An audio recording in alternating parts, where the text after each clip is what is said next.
And I'm Terry Mottershead, the Executive Director of the Centre for Legal Innovation at the College of Law, and really delighted to welcome you back to episode number 6 of our automation mini-series. It's hard to believe how quickly we've got to episode number 6. But if you like data, and even if you don't, this is definitely the session for you. So we're going to be looking at legal workforce automation and doing a data deep dive, and really delighted to have Mark Tyndall from Neologic with us here today, and his guest, Peter Dobkins from PwC Australian New Law as well. Also want to thank Mark, if I may, particularly. Neologic has been an amazing collaborative partner on this mini-series, and we've really appreciated that on many different levels, not least of which is that it brings him to us here today. Thank you very much for coming, everyone. And again, thank you very much, Mark and Peter, and over to you.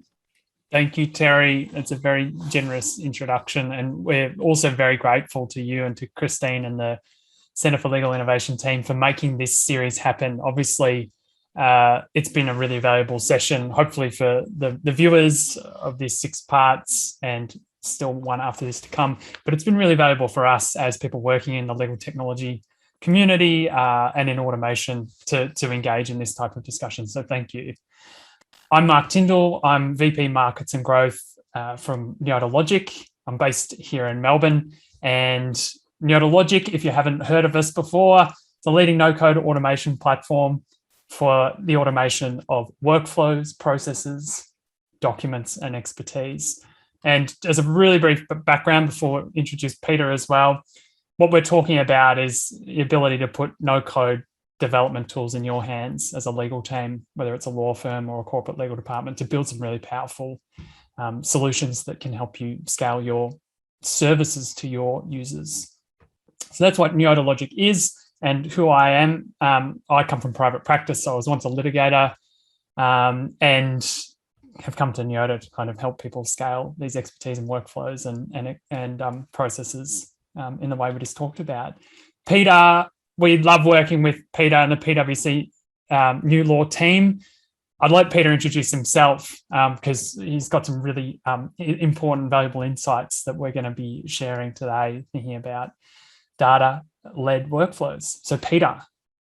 Well, thanks, Mark, for a very warm introduction. Can't say warm about the weather. I'm based in Sydney, and we're meant to be celebrating Freedom Day. So I don't very much doubt that anyone's going to be going outside. So Project Pete from the New Law team at PwC. In the New Law team, we very much specialise around all aspects of legal transformation and technology-enabled legal transformation. You could really divide our services up into 3 lines, if you will. There's legal consulting and implementation. We've got legal technology, and underpinning that, legal business intelligence and data strategy. And finally, managed services, not just for legal managed services, but also for legal operations managed services. My own background, lawyer as well, originally a construction and projects lawyer. The majority of my career has been spent in organisational change and project management, in particular in legal operations. I've held roles in a variety of large top-tier private practice organisations as heads of transformation and the like. And I've got a role at UNSW as an adjunct associate professor in legal transformation as well. But really looking forward to getting into this session and talking about some of the practicalities and some of the impacts of workflow automation. Thanks, Peter. That's great. Again, it's always great to be working with you as well. So great to be presenting with you today. So let's set the scene a bit for what we're talking about today. So in this series so far, this CLI series on automation, we've covered what is legal automation, why should you care? We've covered the idea of using automation to solve a bigger business problem, not just the kind of particular legal pain point that you might be experiencing day to day, that bigger business problem.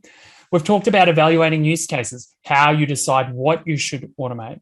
We've gone through to how you build a business case for automation, and even in the most recent episode, talked about choosing your technology solution? So how might you select a technology to solve the problems that you've defined?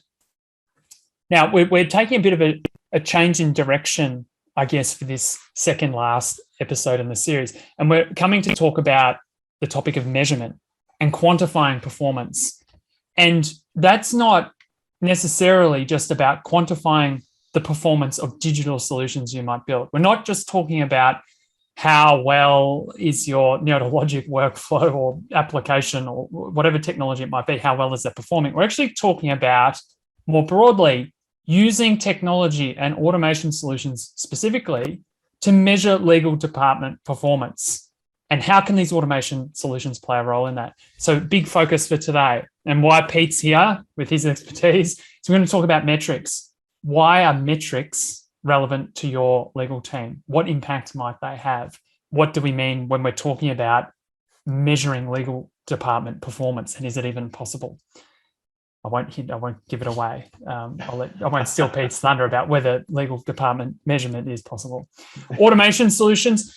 We're going to talk about how you might design and build no-code automation solutions so that both incidentally, but also as a core kind of feature of the things that you're building, we say Neologic, how they can be used to measure the impact of the services that you're delivering, and what other opportunities might arise from data-informed automation initiatives. So there's a bit to cover there, but when we're talking about metrics and we're talking about automation, one of my key starting points, one of the absolutely key texts in my mind is from last year, the PwC New Law Legal Department metrics report, how we understand impact of the work that we do. And I love the quote. It's a guiding principle for me when it comes to measurement in this report, which it says, if you can't observe something, how can it matter? So Peter, can you give us a bit of a guide to metrics, even briefly? Like, what are metrics? Are we doing work that can be measured in a legal department? And how should we be kind of thinking about this? Thanks, Mark. Absolutely got some opinions on that. And I love your reference about we're not just talking about the performance of the tools at hand, but rather the impact upon the business. We're not looking at the vanity metrics. We have that term bandied around, the number of people that have used a particular workflow. That's always interesting, but much more important and relevant is what impact has had on the business. So let's start off with what are metrics. Now, let's distinguish a metric from a measurement. A measurement is a data point at a single point in time. We measure something, we understand a particular point in time what's happening. A metric is the data point in context. So it could be information at one point in time relative to another point in time, or about one data point for one organization relative to another organization. They could express information to indicate progress towards a goal or a certain volume, a rate of change of a certain type of work. So metrics are much more useful than just measurements alone because they provide context to support decisions. So this is a kind of a bit of an indicative, a bit of an overarching definition. There's also things we just very quickly want to cover. We've got determinative metrics versus indicative metrics. A determinative metric is very much, it sets a very clear line that says, and something, a decision that should be followed, or a particular target that needs to be reached, for example, a diversity target. Whereas indicative metrics highlight particular areas that might warrant more attention and investigation. So an indicative metric does not inform a decision alone. It needs a little bit of interpretation, a little bit of context, and a little bit of judgment to also be applied. So that's a bit of a framework, some definitions. All lawyers here, we all love a definition before we get into it. So all right, let's get back to how we actually and whether we can measure legal work. Well, I think the obvious answer is yes. That's why we're here today, that legal work absolutely can be measured. Of course, just because you can measure it, it doesn't necessarily mean that you should. So this is what we've got this particular image up on screen. We use this as part of a framework to help prioritize what a legal department should be measuring. And there's two particular aspects here. We think that measurements should support either a decision or a narrative. Now, A decision is where you've got two alternatives, you've got to make a choice. A narrative is important where you've got a story to tell your stakeholders of the legal department about things that they need to be informed about. So we think that you've got decisions and narratives. And then there's a bit of other kind of in this 2x2 matrix. We're consultants, we love our 2x2 matrices. We've got working on the legal department versus working in the legal department. So working on the legal department, they might be areas like strategic planning, technology, data analytics. These are basically operational areas around the performance of the team. And working in the legal department, these are practice areas. They might be contracts, compliance, and disputes. So if we can have this 2x2 matrix of operational categories and practice categories and divide that between decisions that the legal team need to make, so they might be tactical operational decisions, and narratives or stories that the legal team needs to tell its stakeholders, we can start to identify and understand the kind of the structured framework for understanding what metrics the legal team might need. Now, why are we doing this? This is more important than ever. You started off with a quote, and I've got another quote which I absolutely love. It's an Oscar Wilde quote, but it's cynic. It's someone who, the person who knows the price of everything and the value of nothing, right? And too often we think that legal departments have allowed themselves to become a focus of such cynicism, right? Because they're seen as high cost, but rarely have they been able to actually articulate the value of what they do. But in the current market, where costs are increasingly coming under pressure, organizations becoming more digital, the legal department, which historically has been quite poor at analyzing its data, is being expected to do so. We think that historically, many legal departments actually probably genuinely believed that the work that they were doing was difficult to quantify, or that the effort involved in quantifying it didn't justify the benefits. But we believe that's now starting to change. There was an article put out recently in Forbes by one of our fan favorites, Mark Cohen, big fan of his, talking about how the legal teams traditionally were just the defender of the business, but now they're taking on a new responsibility to add value to the business. And to do that, that's got to be data-led. So we're starting to provide just a little bit of framework because we see this driver towards in-house legal teams being forced to start to articulate their value, and that has to be in the language of the business, i.e. in clearly defined metrics. Now, I've done a bit of talking there, and we haven't got much time to get through a lot of material. So do you reckon to go into more detail, or do you want to go into the... Oh, well, that's great. Well, I mean, we're heading in exactly the right direction, Peter. And I think the metrics supporting decisions and narrative is incredibly powerful and going to be useful even in the type of case study that we're going to have a look at today. And so we will run through a bit of a brief automation case study. And again, we're going to be building on these previous episodes in the series. Those previous episodes, of course, have focused on the value generated by those automation solutions themselves. So what Peter's kind of turning our attention to here is, well, how can we not just focus on the value of those automation solutions themselves, which are incredibly valuable, but let's discuss today how we might use them to support critical decisions and narratives that will not only improve the services that we deliver, but improve our effectiveness within our businesses and more broadly. So we're going to keep it simple. We're going to do a kind of run through a basic case study. We're going to keep it as simple as possible, and we're going to talk about three metrics, examples of metrics. One of them is a bit of a catch-all bucket, but we're going to talk about strategic alignment as a metric. We're going to talk about risk, and we're going to talk about value. That's a kind of a bit of a catch-all. So I'm wondering, Peter, building on what you've just been talking about, if you'd be happy to talk us through maybe like just what those metrics could mean, but maybe we can lean on strategic alignment as an example metric as a bit of a focus. What do you think? Yeah, the good news, we've now got a refresh. It's actually a collaboration we've done between ourselves and a couple of other major industry players, Elevate and NetApp. And it's going to be a comprehensive catalogue of over 500 metrics analysed according to the framework that we just had up on screen earlier, in terms of the stories or the narratives and the decisions that a legal team needs to make. And the reason we had it like that was because oftentimes a GC might go, well, they might be presented by a particular scenario or a particular where they have to demonstrate value. And normally a giant long list of a catalog of metrics, 500 long list of metrics is all well and interesting, but they might go, where on earth do I start? Which of the 500 is useful for me at this present point in time for me to be able to determine or prove strategic value? So what we've done is actually provide a bit of an overlay using our framework. So as an access point, you can ask, well, what are the metrics relevant for strategic value? And we've highlighted them. So I could talk you through it. I won't preempt the release of our updated report, but I'll talk you through some of the things that we had considered. So for example, do we have the right strategy as a question to be asking the team? And we've identified some of the metrics that might go into that. What's the internal customer satisfaction scores by the internal user group?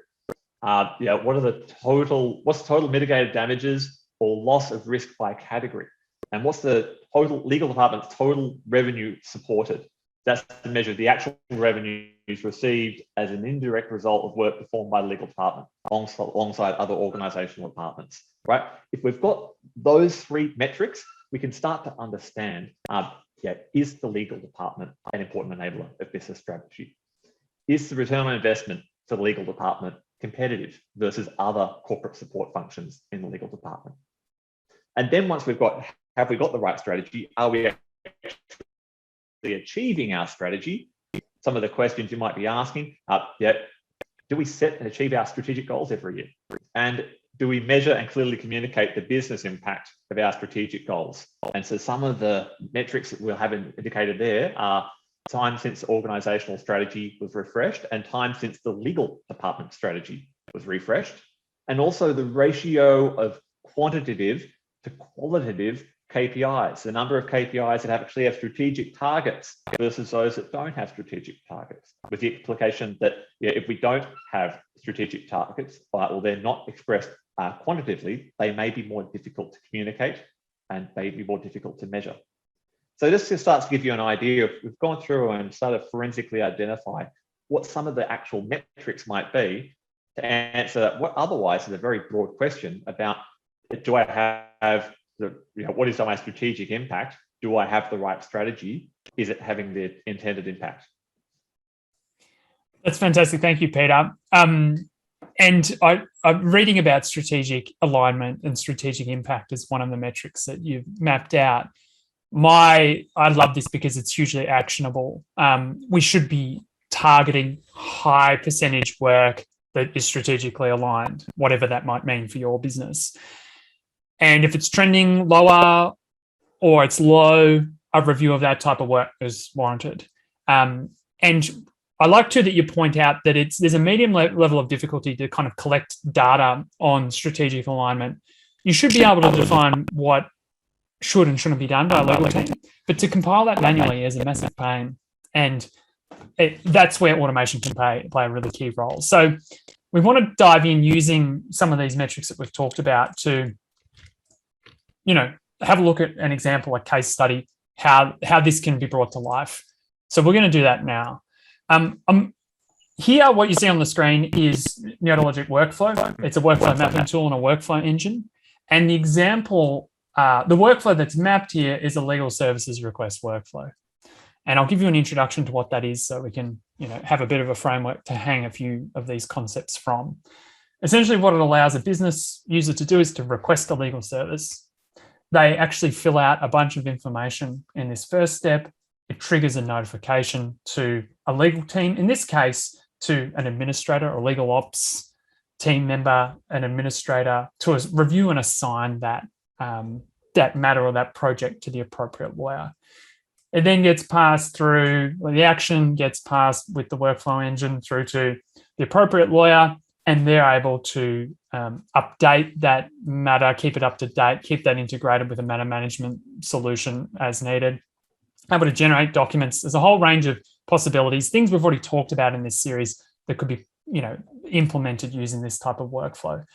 The point of introducing this legal services request template use case, which kind of comes off the shelf with Neologic, is to just have a framework to hang this from. So you might say, well, okay, well, quickly, let's have a look at what the user experience is of this workflow. If it's run, a link from an intranet, say, this allows a business user to enter some basic information about the assistance they need. All the while we're recording kind of key information, like where they're from in the business, the primary issue in their matter, kind of incidental issues. The content of this is not super important right now. Just to note that we're giving business users the opportunity to provide structured data about the service they require. And then we're having a lawyer and a legal team member and any other number of people able to add data to that kind of workflow instance, add to that project within a database, essentially, to enrich the data around this particular legal service that's being provided. You can see here there's a few different ways that people engage with this data. They might, through a dashboard, through a database type view of the information, to pick up tasks, to triage it to different places in the business. So that's the legal services request template solution or template use case. Now, you could take that solution off the shelf, plug it in your legal department and say, or customize it a bit if you wanted, but then essentially have that running. You're getting the value from that solution that gathers data about a legal request, a legal service request, and what needs to happen with it. Let's imagine, though, that we might build this from scratch. We could be building any solution, really. But how do we start? We'd start by building an application. And really what an application is, in context of our discussion today, is an opportunity to collect data from users. We're defining a user experience. We get a legal services request application up and running very quickly, in a matter of minutes. The presentation of it, that's put to one side, though you can apply a theme and make it look like your business. Here, it's just a Neologic application theme that way. But importantly, we're starting to ask questions. We're structuring the data. We're asking for a name and an email address and a phone number and the business unit from which the requester comes from. So these are all obvious things, data points that you would need at a base level, a very basic level, to start delivering this service or to know where to triage it to. Mark, now, I might jump in. Yeah, jump in. With a really interesting point there. And it goes along what I mentioned earlier about this, because you can measure it doesn't mean you necessarily should. It's really interesting here, and this is where the design element comes in. In terms of this, trying to quantify what metadata or metrics we should gather for a matter intake tool. Now, wouldn't it be wonderful if I could have 10,000 data points on everything? I get amazing data on all the matters that came in. And of course, the challenge though is that the lawyer, the poor lawyer or business unit who's filling in this also would then need to fill in 10,000 data points. So I love the simplicity of this, but equally so there does, as you well know, it's that design to make sure that there's a clear framework or a clear prioritized framework about what are the types of metrics we need, and using kind of Occam's razor here, only asking that which we do need and nothing more, just to try and make it as simple and as user-friendly an experience as possible. Precisely, Peter. And we'll talk, I think, a couple of examples that go to that exact point, which is, whatever automation technology you choose to build these types of solutions, dive into the back end and the background to understand what data does the system generate as a matter of course. What data is sitting there that means you don't have to ask a user their name or have to ask them the department or the business unit from which they come. If you're running, Azure Active Directory and you've got team information stored in your,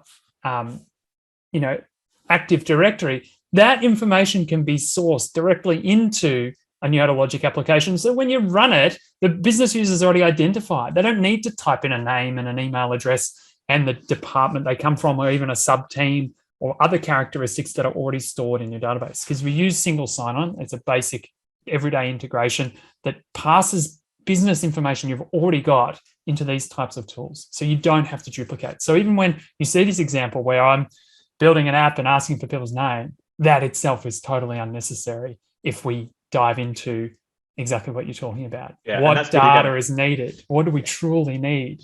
Yeah, and that's really going to help, I think, also then with the uptake. When you're dealing with busy lawyers and we're challenging them with uptaking a new business process, they want to make sure that it's not placing an additional administrative burden on themselves when they know that some of that data is held by the system, or surely that information is held, or they've rekeyed that information previously in the process and they don't want to have to rekey it again, or transporting data between different systems. The number of our experience, the number of in-house teams that are constantly having to port or rekey information between two systems just because there's nothing in the background to help port the data across. It happens more often than you'd think. So, and you can forget about that. Yeah, and it's usually frustrating, and it's common feedback when people say we want a solution where we don't want people rekeying and duplicating data across this system and this system and this system. And not only that, once we can solve for that problem, there's also the incredibly rich data set that's created once we do integrate those or have that data in the one place, because we get to the ability to create it or understand it through a metrics lens like we're talking about. So once we've built this type of thing, we've got our basic, like this is the basic first few questions you might have here, and you've built a runnable app, which is really nice and looks good. But you might say, well, the data captured by this particular example is hugely limited, to the extent that you can see here we've got a name, an email, and a request a phone number in their business unit, and a location, and maybe a session state that's generated. But I guess the honest question is, who cares? This is not actionable information. This is not information, to your point, Peter, that helps make any decision or any narrative come to life. And, even if you try, you work backwards and try and shoehorn it into a dashboard to make it interesting, and you can't. You look at this and say, this is number of requests received grouped over month in the year 2021. And you'd say, like, well, genuinely, who cares? This doesn't help us explain, narrate, or decide anything. What's their strategic impact? What's their value to the business? Not just their financial value. How much time is that going to take in terms of their complexity? What's their risk profile? They're some of the ways we want to slice and dice this to make more sense of just that initial volume-based data. And you might say, oh, well, we collected business unit, right? So we might have a ribbon-style chart where we say, oh, we can see the threads of corporate or facilities team or the HR team or the procurement team, and what they represent in terms of number of requests over the year. And you might say, oh, well, that might kind of look nice. But again, like, this isn't telling us anything. It's not that actionable. So what might we do? I mean, when it comes to application design and taking some very tentative, very basic steps, we might just decide to ask a lawyer, when they're triaging this matter on the platform, about some of these key metrics. We get them to make some decisions or some judgments with some guidance, sure, but to make some calls about the risk associated with this matter, the value associated with this matter, and the strategic alignment associated with this matter. Now, again, we're asking people to slap a label on things that has its own challenges, its own problems. You need a standardized approach for how people evaluate risk, value, and strategic alignment. But that's a way to start getting that information codified, getting that structured data that allows you to do something more powerful in the narrative or the decision-making sense.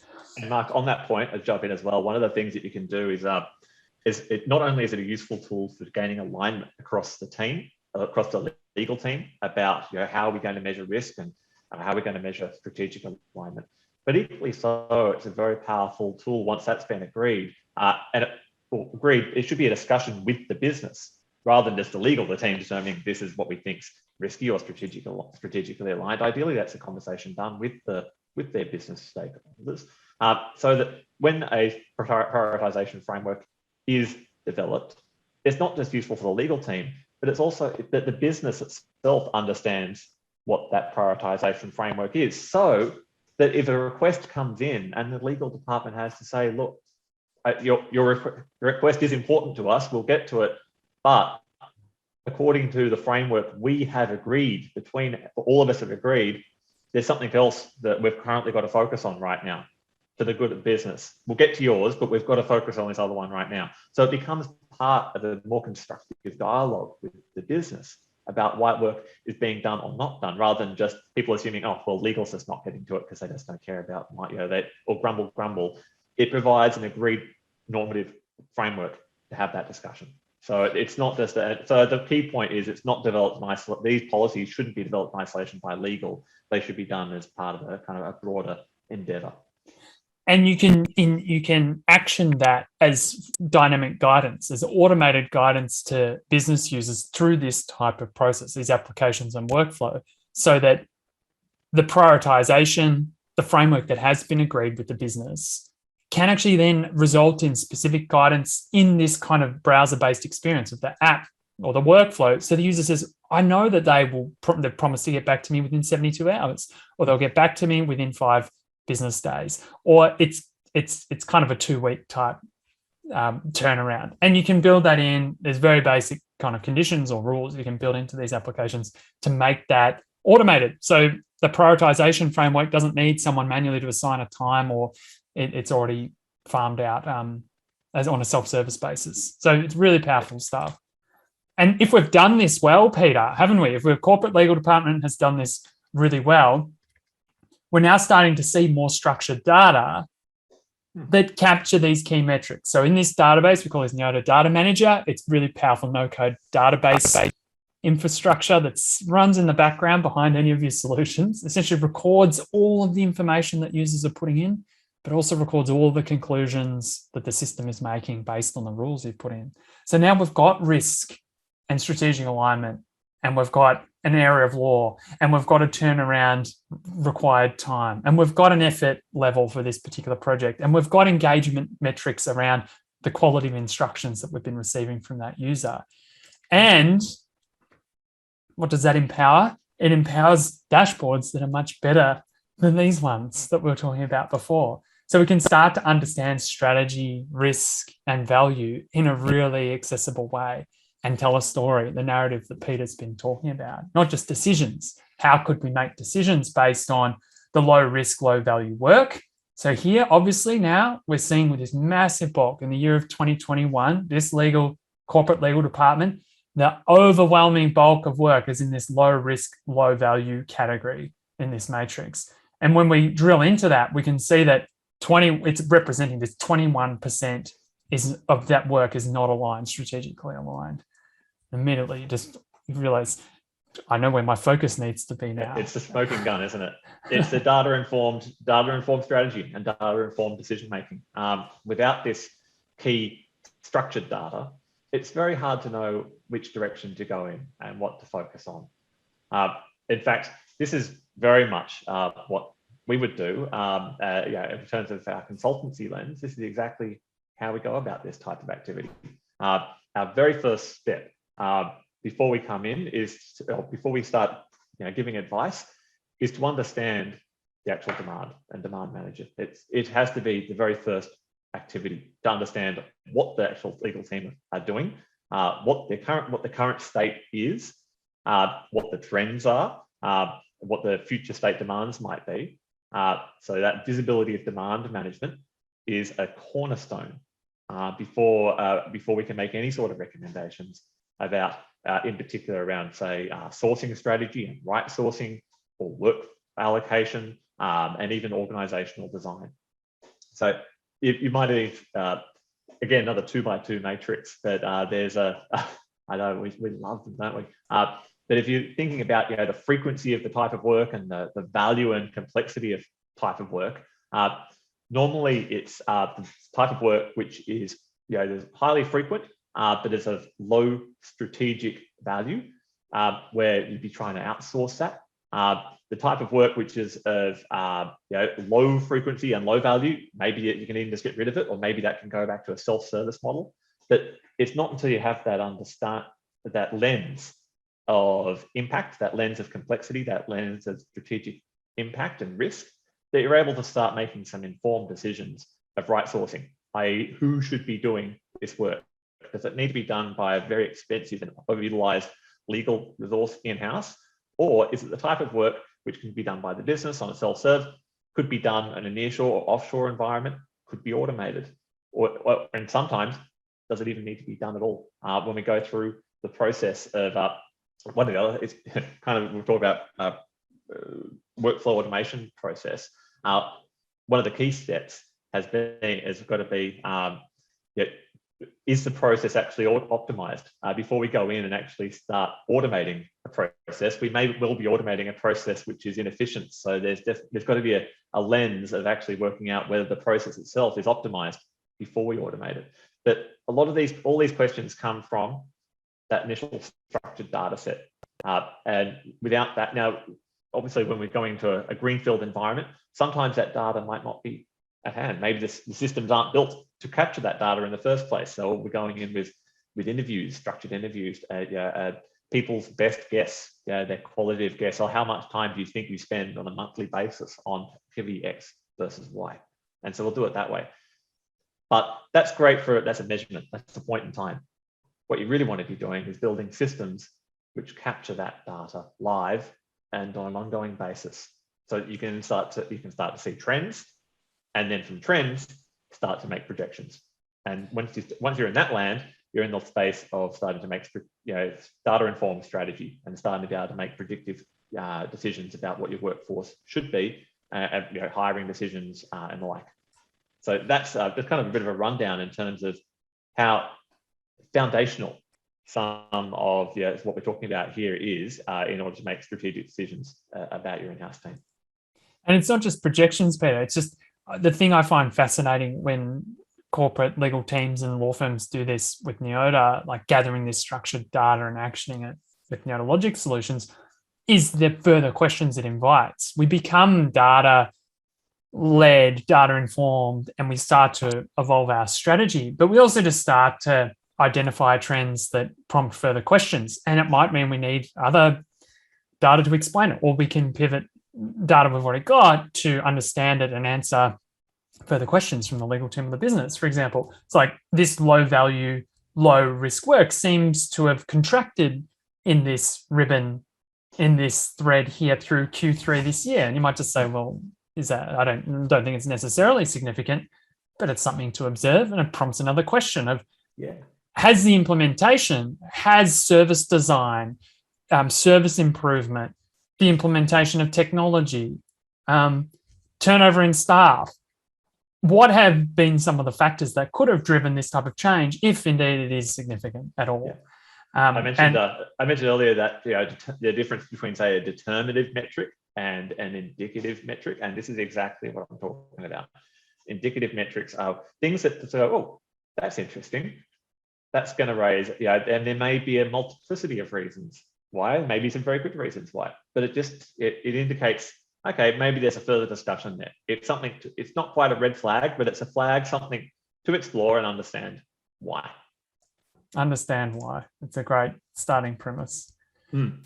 I like looking at, this thread of higher value, high risk work, of course, much smaller in proportion and kind of pretty consistent throughout the year of 2021.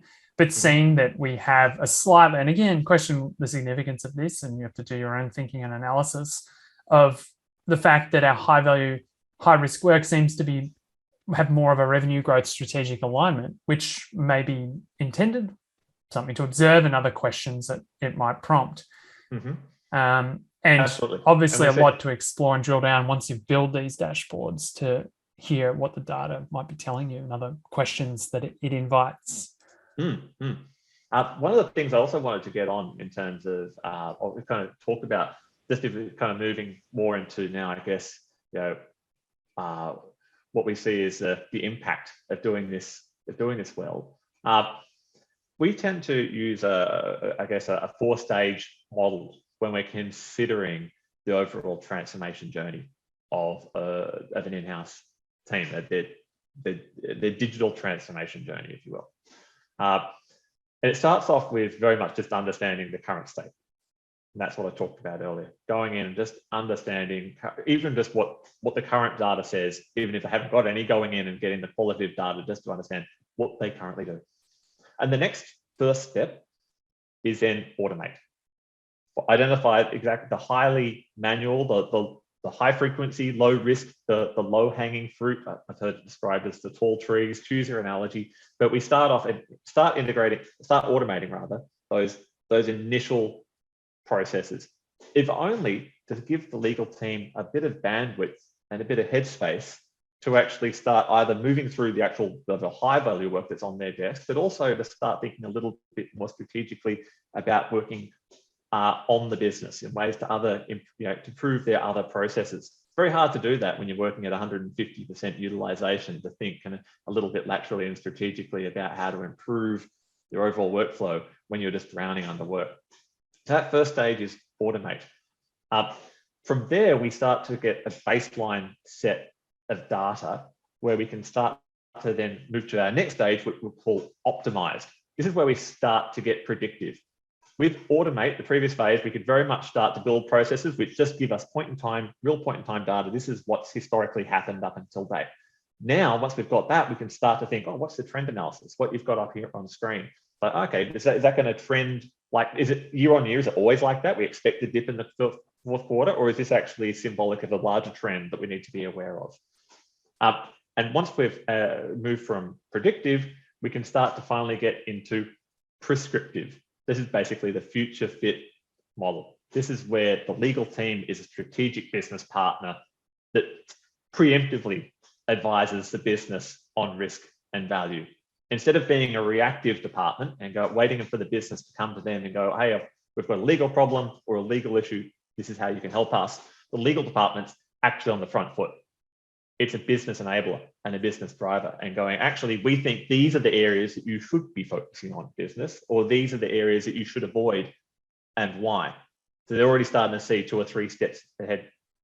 That's where you want to get to as a legal department. And you can come up with plans, Peter, for the specific teams that are requesting these services, that they stop being a pain point and start being like you having a plan how to engage and support them in maybe a more tailored way, but in a way that will, free up your people. So low value, low risk work, drilling into it, seeing that you've got a high representation of your sales team representing this low value, low risk work, and that there might be some key repeat offenders. For example, come up with an engagement plan, understand their customer journey of your service, map it, just put it on a piece of paper or design it. Get help to do that if you need, to understand that, and then have a strategy, because you could be reducing at one kind of most pointy or cynical way, you could be reducing the workload coming from this particular stakeholder by 90% if you could design something that would suit them and suit their needs in a more targeted way. So it's not just extra effort or I have to hold more hands. It's actually solving for some of those problems like you're talking about, Peter. Mm-hmm. And just to kind of maybe put some color to it on a no names basis. So maybe just kind of very quickly, a few minutes just to walk you through, because I want to leave some time for questions. I think we've got 1 or 2 comments in the chat. That just I'll give you just a kind of quick walkthrough of some case studies of where we've applied this in recent history. So we've had a couple of large multinationals are going to use in these studies. One of them, we've recently undertaken a kind of a root and branch review, precisely this around this what they're doing in terms of what work is low value versus high value, with a view to now starting to understand from a right sourcing perspective what could be then automated or what could be insourced in a shared services function, global shared service function, what could be potentially given to an alternative legal service provider. And we've identified, there's a large global legal team, over 100 lawyers, and we've identified in excess of 20% of work which would be suitable for alternative legal services delivery. That was on the back of previous discussions. The legal team had been cautious about, or had been somewhat even skeptical, but cautious about whether we'd actually find that level of percentage of work which could potentially be automated. But went through the process of workshops and identified that, and that's quite a big dollar or FTE potential impact. So that's that was our first step, but it had to be done by way of interviews. It was a fairly labor intensive, but it involved taking senior people offline and having those qualitative discussions. Would have been a lot faster if we already had in place a tool, a structured intake tool, which was starting to tell us that data off the bat. So it can be done, but yeah, and we're having just literally done this in the past month. It's a lot faster and simpler if you've got these automated tools in place. And that's why it is such a common starting point too, Peter. And it's important not to overfit legal services request kind of intake tools as just the first thing that everyone should do. But the reason we see that as a pattern, as that first kind of step in an automation digitization journey, particularly in corporate legal teams, big corporate legal teams, is because of the benefits of all this data that they generate, not just the data about the matter that is manually inputted by a business user, but taking into account everything we've said in this kind of discussion already so far, the incidental gathering of structured data that allows you, not just incidental, quite intentional gathering of that data to support metrics and decisions and narratives. Yes, so there's a method in the madness. Starting point. Yeah, I guess that's exactly, because and maybe that's the message for everyone watching. They may hear that intake is, it's the way I view it, it's maybe a bit, they might be they might be skeptical, probably, and thinking because when we hear like document automation, everyone puts up the NDA example, right? And they're like, okay, great, here's another NDA example. And so they might be thinking, okay, matter intake, is it another version of the NDA in the sense that like everyone likes demoing it? Is it really that important? Yes, it is.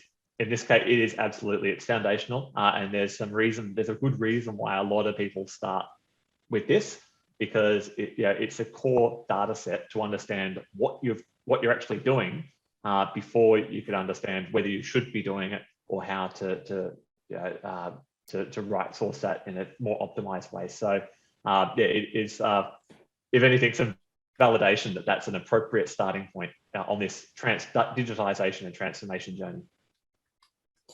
So saying all of that, we wanted to leave some time for questions. Anyone in the audience, Terry, Christine, if you have any questions that you'd like to dive into, we'd be really keen to hear them. Peter and I could talk, sadly, all day about this type of thing, but not sad for us. We love it.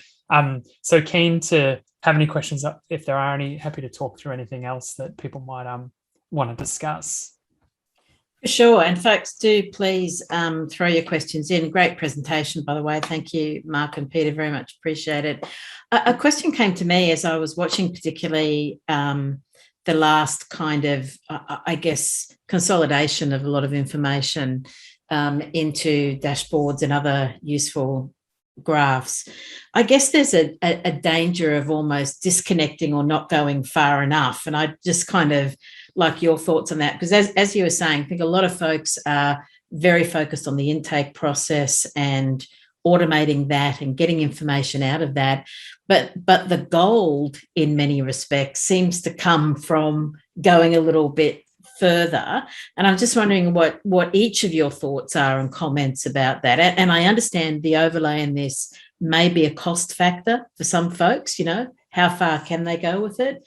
But it just seems important that they do. Well, you're totally right, Terry. And the cost is a much broader universe than sometimes people imagine. And it tends not to be dollars and it tends not to be budget. The cost is commensurate to the opportunity, and the opportunity is service design or customer experience design. And what we mean by that, and Peter and I talk about, we have phone calls about this and talk about it for too long one-on-one because we enjoy it so much, and this is the world we inhabit. But what it invites, or what this type of analysis or journey demands of you, is to dive into the customer experience and to map and understand the nature of the service you're providing, what people are thinking and feeling and doing at each point in this service that you're delivering. And that doesn't have to be a monster process, but it does invite you or require you to engage in this pretty can be confronting process of understanding the customer journey and truly what they think and what their experience is of this service, because it's only then that you this data plays a role in understanding that, but you have to dive in and then try and improve that fundamental experience. We don't often have enough time, or feel like we don't have the time to do that, we might not want to learn. We don't want to actually open the door and hear what we might hear. It can be confronting. So that's the importance, the opportunity, the massive opportunity and the challenge of opening that door and taking those further steps, I think is precisely what you're talking about. Peter, what do you think? In violent agreement, it's certainly, I think we've all started off with the financial data because it's easy data. It's the most structured. And that's true of in-house as it is of private practice. We've all got our practice management system or the like. We do invoice management. It's the other data which becomes a little bit more difficult, a little bit more personal. So is a task actually done on time? Let's just start with that. Where are the bottlenecks? Yeah, but then more so like a project management level, and then even the more personal level to what you just mentioned, Mark. All right, so is the task done? Was it done to the client's satisfaction? Was it done well? So it's even more personal, if you will. And it's foundational as part of these, the CX, if you will, or the client experience, is to design the process so that it captures not just the operational aspects, but also the qualitative aspects of whether it has been done well, and whether that's in form of NPS, whether that's there's other forms of structured data around this, but trying to capture that is critically important. And you're right, can be a bit confrontational, a bit scary to be asking, to be actually deliberately designing that. I've worked in previous environments where trying to implement these types of feedback loops were pushed back on, or environments where they want them, but they only want them to only ask it for matters where we know we did a good job. Which is one way of gaming a system, right? But it's so trying to build these systems so they are fair, but equally so not unduly burdensome again on the client, so they don't feel that they're getting asked a 100-point survey every time they ask for a piece of legal advice. Trying to find that right balance, because otherwise it's the holy trinity for me. It was always are you going to find in terms of, is the work being delivered on schedule or on budget? It's been delivered on schedule, and how's the client feel about that? Actually, it's not a holy trinity. There's a fourth. So holy square or whatever. But the fourth one will be also the impact on the team. If we're talking about client impact, just to kind of, we think back to the times of the Royal Commission and subsequent. We've seen a lot of legal teams push pretty hard, right? We've spent a lot. I'm glad that there's a resurgent interest and focus upon mental health and mental well-being in the profession. The teams do get pushed pretty hard.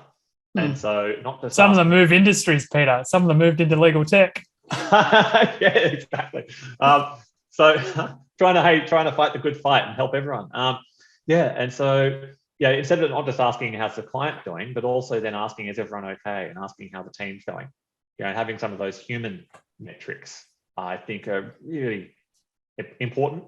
And as part of, I think, just having a psychologically safe team and environment, being not afraid to ask those type questions is important. I wanted to, if I could ask you one more question, and it's a compare and contrast between in-house legal departments and private practice, law firms and private practice.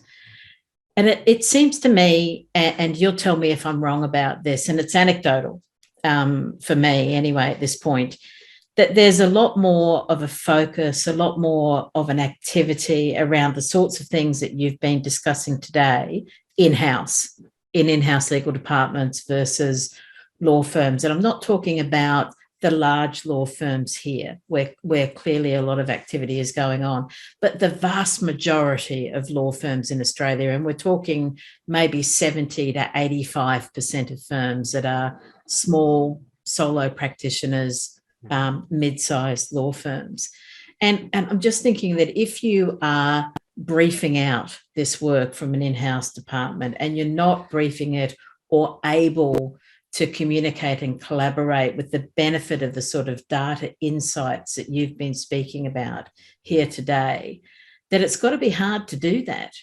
And I'm just wondering what your thoughts are about that, because it's such a critical question, it seems to me, that we're almost approaching a tipping point on this, just in that relationship or handoff or handover of work in around these sorts of things as well. So, big question. Strong views on it, though, Terry. I don't know if Peter wants to go first, but I'm about to jump through the camera. But you go first, Peter. Literally. Go for it. I'll lean back. I'll lean back. I talk about, just drop that and run. Well, I should have led with that one, Terry. We could have spent an hour on this. Okay. My angle will be from a pricing perspective. Let's see how Mark goes. But we are moving increasingly towards a highly competitive cost environment, including a move towards fixed fees. Fixed fees without knowing baseline data is a gamble. It's a total gamble. How long does that actually take? Really? How much time did I genuinely spend on that matter? How frequently do these matters occur? What's my risk profile on these matters? If you don't have that data to hand, you are guessing. And that's not the position I think you want to be in. When you're running a small, medium-sized firm, you haven't got the luxury of getting those gambles wrong. And so having the structured data is absolutely critical. And importantly also, we flagged this earlier, you want to make sure that the systems that they've got are creating the data that they need to make the decisions they need to make without having to go and do all this extra additional work. They're already working hard. And in a small, medium-sized law firm, they haven't got the luxury of a large in-house or a large operations team to go and do, they haven't got a shiny shoes legal project manager or the like to go and do all the analysis for them. They haven't got that support. They need the system to do the lifting.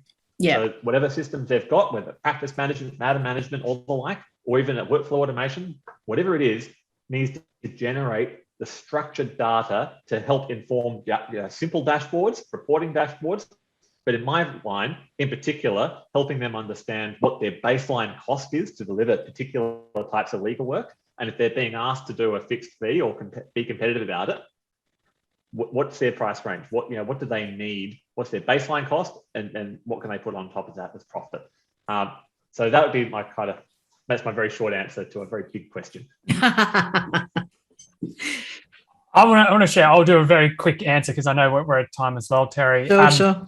But our observation is that law firms, and it's not just bigger law firms, but mid-size and smaller law firms, it's been demanded of them that they engage with their key strategic corporate clients using technology. So corporate clients are designing workflow solutions that include their panel law firms, their outside counsel, the panel law firms, for them, and they're saying to them, this is the system we now use, and you use it too now, it or not.